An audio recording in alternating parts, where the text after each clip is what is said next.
So hi everyone, welcome back to another new video.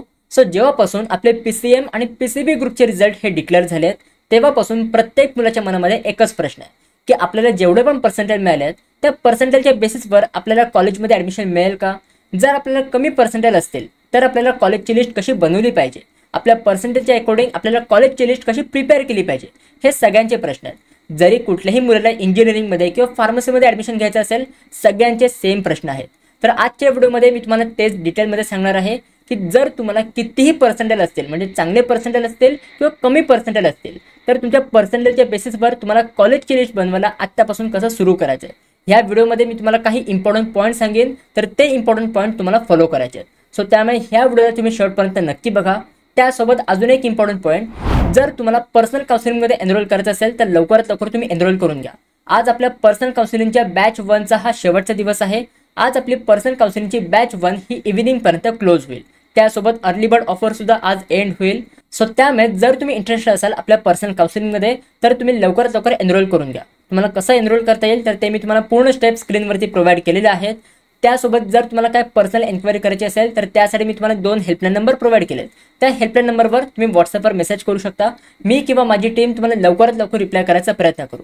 Actually call जास्त करू नका, कारण की दिवसातून भरपूर सारे कॉल्स येतात आणि प्रत्येक मुलाचे कॉल्स आम्ही अटेंड नाही करू शकत. तर तुम्ही व्हॉट्सअपवर एक मेसेज ड्रॉप करून ठेवा. माझी टीम तुम्हाला लवकरात लवकर रिप्लाय करायचा ट्राय करेल. आता सगळ्यात पहिला पॉईंट आहे मेक युअर ओन डिसिजन्स. तुम्हाला आत्तापासून तुमचे स्वतःचे डिसिजन्स करायला सुरुवात करायची. सगळ्यात पहिले तुम्हाला हे डिसाईड करायचं आहे की नक्की तुमची कॉलेजची लोकेशन प्रायोरिटी काय असली पाहिजे. नक्की तुम्हाला कुठे कॉलेज पाहिजे. जर तुम्हाला तुमच्या घराजवळच कॉलेज पाहिजे असेल तर तुमच्या घराजवळ कुठले कॉलेजेस अवेलेबल आहेत का, तर ते तुम्हाला सर्च करायचं आहे. जर तुम्हाला कुठे बाहेरचे कॉलेजेस पाहिजे असेल, तुमच्या घरापासून थोडे लांब असतील कॉलेजेस, जर तुम्ही ते कॉलेजेस बघत असाल तर ते कॉलेजेस नक्की किती लांब आहेत तुमच्या घरापासून, त्याला ट्रॅव्हल करायला, घरापासून तुम्हाला त्या कॉलेजपर्यंत पोहोचायला किती टाईम लागतो आहे, ट्रॅव्हलिंगचे काय सोर्सेस आहेत का, बस ट्रेन काय अवेलेबल आहे का, तर ते पण तुम्हाला बघायचं आहे. आता मेजॉरिटी ऑफ मुलांचं काय असतं की मला महाराष्ट्रामध्ये कुठेही कॉलेज चालेल, बट तसं करून चालत नाही. कारण की बघा, जर तुम्ही महाराष्ट्रामध्ये कुठेही कॉलेज बघताय तर त्या कॉलेजच्या लोकेशनमध्ये जर तुमचे ते कॉलेज घरापासून खूपच लांब असेल तर त्या कॉलेजच्या आसपास हॉस्टेल अवेलेबल आहे का, PG अवेलेबल आहे का, तर ते पण तुम्हाला बघावं लागेल. प्लस त्यासोबत जर तुम्ही लांब जायची तुमची तयारी असेल बट तुमचे पॅरेंट्स तुम्हाला लांब पाठवायला तयार आहेत का. कारण की मेजॉरिटी ऑफ पॅरेंट्सचं काय रिक्वायर्ड असतं की आपला मुलगा आपल्या घराजवळच्याच कॉलेजमध्ये शिकला पाहिजे. तर त्यामुळे नक्की तुमच्या पॅरेंट्सचं म्हणणं काय, पॅरेंट्सचे पॉईंट ऑफ व्ह्यू काय आहेत, तर ते पण तुम्हाला समजून घ्यायला पाहिजे. त्या अकॉर्डिंग तुम्हाला तुमच्या कॉलेजची लोकेशन ही डिसाईड केली पाहिजे.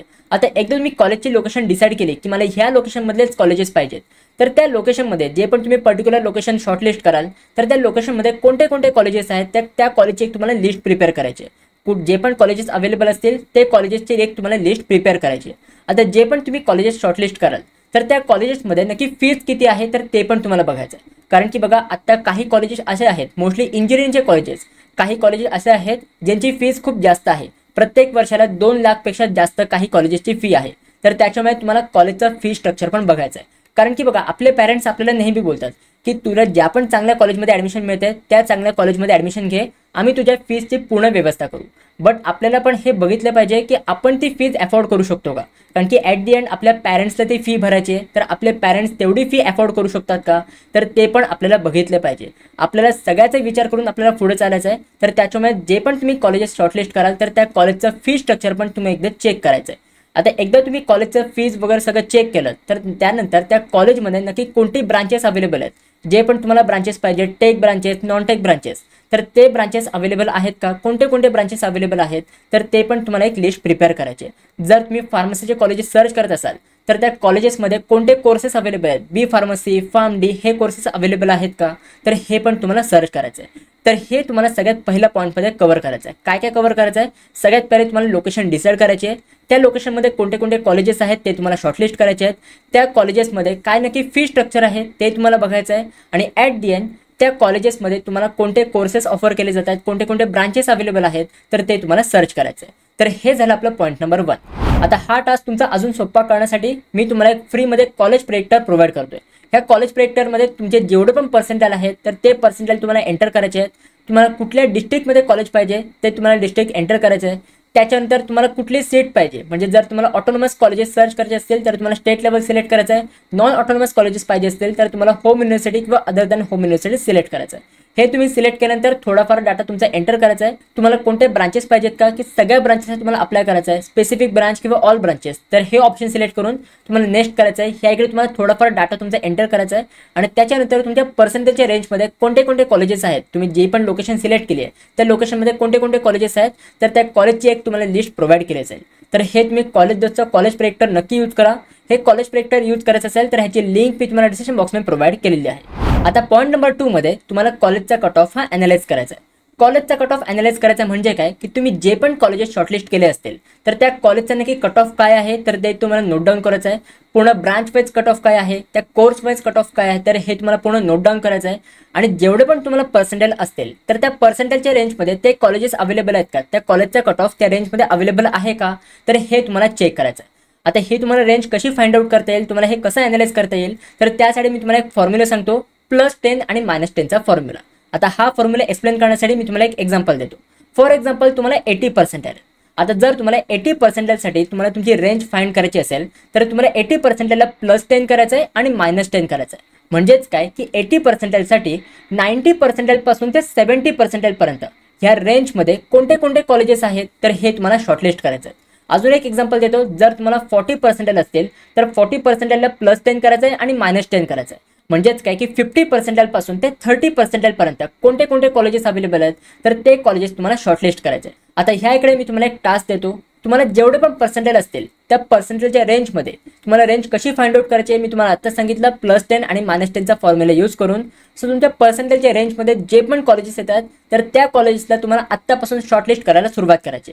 आता हा टास्क मी तुम्हाला आत्तापासून का देतोय, कारण की जर तुम्ही आत्तापासूनच कॉलेजची रिसर्च करायला सुरुवात केली तर तुम्हाला पुढे जाऊन घाई होणार नाही. कारण की भरपूर मुलं काय करतात की आत्ता ते काहीच नाही करत, कॉलेजची रिसर्च वगैरे काही नाही करत आणि ॲट दी एंड जेव्हा ऑप्शन फॉर्म फिलिंग जवळ येते, जेव्हा कॅपराउंड जवळ येतात तर त्यावेळी ते कॉलेजची रिसर्च करायला लागतात आणि त्यावेळी त्यांची कॉलेजची रिसर्च ही प्रॉपर होत नाही. तर त्यामुळे आत्तापासूनच तुम्ही कॉलेजची रिसर्च करायला सुरुवात करा. जो मी तुम्हाला फॉर्म्युला सांगितला आहे त्या फॉर्म्युलाच्या रेंजमध्ये तुमचे जेवढे पण पर्सेंटेज आहेत त्या पर्सेंटेजच्या रेंजमध्ये तुम्ही कॉलेजेस हे शॉर्टलिस्ट करून घ्या. आता जर तुम्ही हा टास्क फॉलो करणार असाल तर मला कॉमेंटमध्ये नक्की सांगा की येस दादा टास्क ॲक्सेप्टेड, म्हणजे मला समजेल की जो मी तुम्हाला टास्क प्रोव्हाइड केला आहे हा टास्क किती मुलं फॉलो करणार आहे. सो त्यामुळे कॉमेंट करायला तुम्ही विसरू नका. आता नेक्स्ट पॉईंट आहे कॅपराउंड. आता ह्या पूर्ण ॲडमिशन प्रोसेसमध्ये तुम्हाला सगळ्या कॅपराउंडसाठी अप्लाय करायचं आहे. तिन्ही कॅपराउंडमध्ये तुम्हाला पार्टिसिपेट करायचं आहे. म्हणजे कॅपराउंड 1 मध्ये पण पार्टिसिपेट करायचं आहे, कॅपराउंड 2 मध्ये पण पार्टिसिपेट करायचं आहे आणि कॅपराउंड 3 मध्ये पण पार्टिसिपेट करायचं आहे.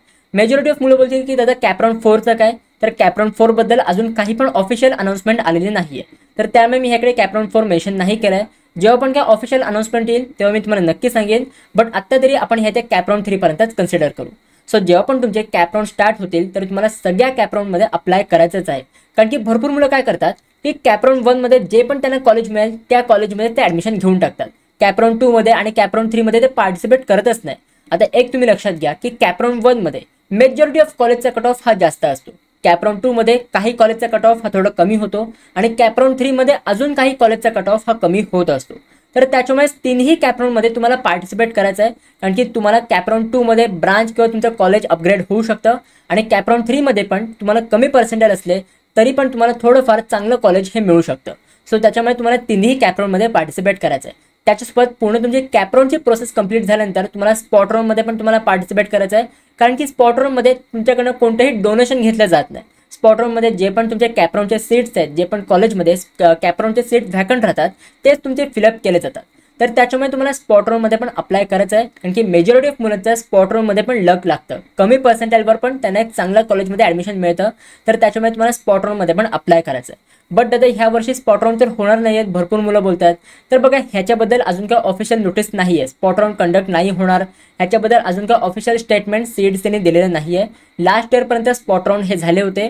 आत्ता आपल्याकडे ऑफिशियल नोटीस नसल्यामुळे आपण ह्या वर्षी पण कन्सिडर करू की ह्या वर्षी पण तुमचे स्पॉट राउंड किंवा इन्स्टिट्यूट लेवल राउंड हे कंडक्ट होणार आहेत. तर त्याच्यामुळे पूर्ण तुम्हाला ह्या राऊंड्समध्ये पार्टिसिपेट करायचं आहे, तरच तुम्हाला कमी पर्सेंटेजवर पण चांगलं कॉलेज हे मिळू शकतं. आता नेक्स्ट पॉईंट आहे कॅटेगरी बेनिफिट्स.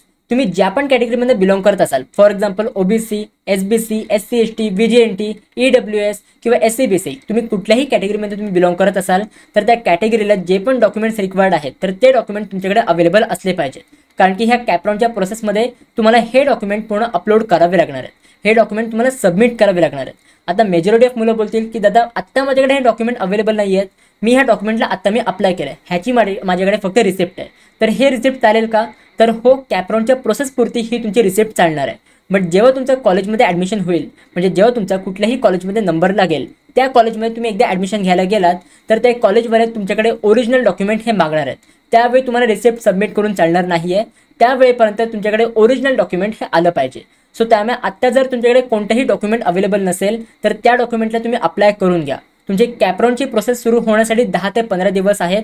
10 ते 15 दिवसांमध्ये जे पण डॉक्युमेंट तुमच्याकडे अवेलेबल नाही आहे ते डॉक्युमेंट तुम्ही अवेलेबल करून घ्या, नाहीतर तुम्हाला पुढे जाऊन प्रॉब्लेम होऊ शकतो.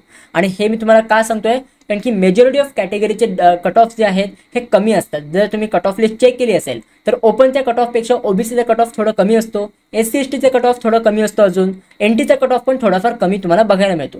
त्यासोबत EWS SC BCचा कट ऑफ पण काही कॉलेजेसमध्ये कमी जास्त होत असतो. तर त्याच्यामुळे तुमचे कॅटेगरीचे बेनिफिट्स भरपूर आहे, सीट रिझर्वेशन भरपूर आहे, तुम्हाला फीजमध्ये पण खूप कन्सेशन तुम्हाला मिळू शकतं. तर त्याच्यामुळे कॅटेगरीचे डॉक्युमेंट तुम्ही अप्लाय करून घ्या, नाहीतर तुम्हाला पुढे जाऊन प्रॉब्लेमसुद्धा फेस करायला लागू शकतो. आता नेक्स्ट पॉईंट आहे मायनॉरिटी बेनिफिट्स. जर तुम्ही कोणत्याही मायनॉरिटीमध्ये बिलॉंग करत असाल, जसे की लिंग्विस्टिक मायनॉरिटी किंवा रिलिजियस मायनॉरिटी, अशा कोणत्याही मायनॉरिटीमध्ये बिलॉंग करत असाल तर त्या मायनॉरिटीचे जे पण डॉक्युमेंट आहेत तर हे तुम्ही अवेलेबल करून घ्या. कारण की मायनॉरिटीसाठी भरपूर सारे बेनिफिट्स आहेत. मायनॉरिटीचा कट ऑफ पण खूप काही कमी जातो. जर मी तुम्हाला एक्झाम्पल सांगितलं तर मुंबईमध्ये असे काही कॉलेजेस आहेत, म्हणजे Tier 2 Tier 1च्या रेंजमध्ये कॉलेजेस आहेत. ते कॉलेजेस मायनॉरिटीच्या अंडर येतात. त्यांचं ओपन कॅटेगरीचा कट ऑफ हा ऑलरेडी खूप जास्त आहे, 90 किंवा 90% अबव आहे. बट त्याच जागी जर आपण मायनॉरिटीचा कट ऑफ बघितला तर मायनॉरिटीचा कट ऑफ हा खूप कमी आहे. सो त्यामुळे जर तुम्ही मायनॉरिटीमध्ये बिलॉंग करत असाल तर सगळे डॉक्युमेंट्स हे अवेलेबल करून घ्या, कारण की तुमच्या मायनॉरिटीसाठी भरपूर सारे सीट्स हे कॉलेजेसमध्ये रिझर्वड असतात. आता सगळ्या कॉलेजेसमध्ये रिझर्वड असतात का? तर नाही. जे पण कॉलेजेस मायनॉरिटीच्या अंडर येतात त्याच कॉलेजेसमध्ये मेजॉरिटी ऑफ मायनॉरिटीचे सीट्स हे रिझर्वड असतात. तर त्याच्यामुळे तुम्हाला मायनॉरिटीचे पण तुम्हाला बेनिफिट्स घ्यायचे. सो गाइज, आय होप ह्या व्हिडिओमध्ये जे पण मी तुम्हाला स्टेप सांगितले, जे पण मी तुम्हाला पॉईंट सांगितले आहेत, हे सगळे तुम्हाला समजलेले असतील. हे पॉईंट्स मी तुम्हाला आत्तापासून का सांगितले आहेत? कारण की जर तुम्हाला हे आत्तापासून माहिती असेल तरच तुम्हाला पुढे जाऊन कॉलेज लिस्ट प्रिपेअर करायला काही पण प्रॉब्लेम येणार नाही.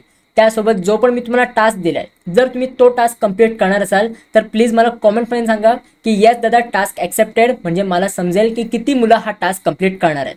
त्यासोबत जर कोणालाही पर्सनल काउन्सिलिंग पाहिजे असेल तर ती मुलं आपल्या पर्सनल काउन्सिलिंगमध्ये एनरोल करू शकतात.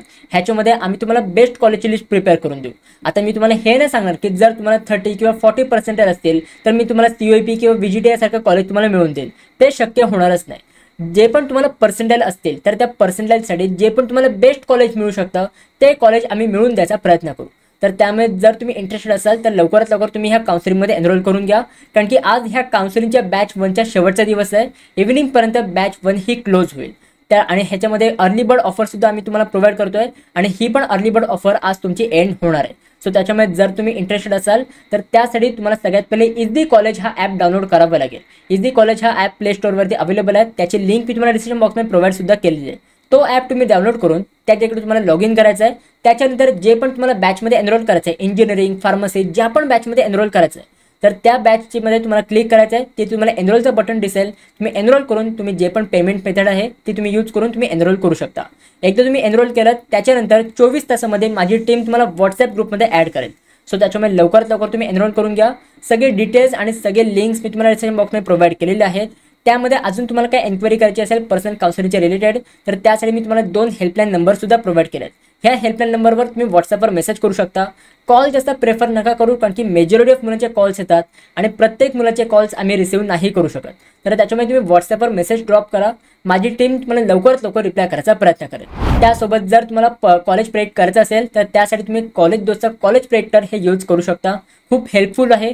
त्याची लिंक मी तुम्हाला डिस्क्रिप्शन बॉक्समध्ये प्रोव्हाइड केलेली आहे, तर ते तुम्ही नक्की यूज करा.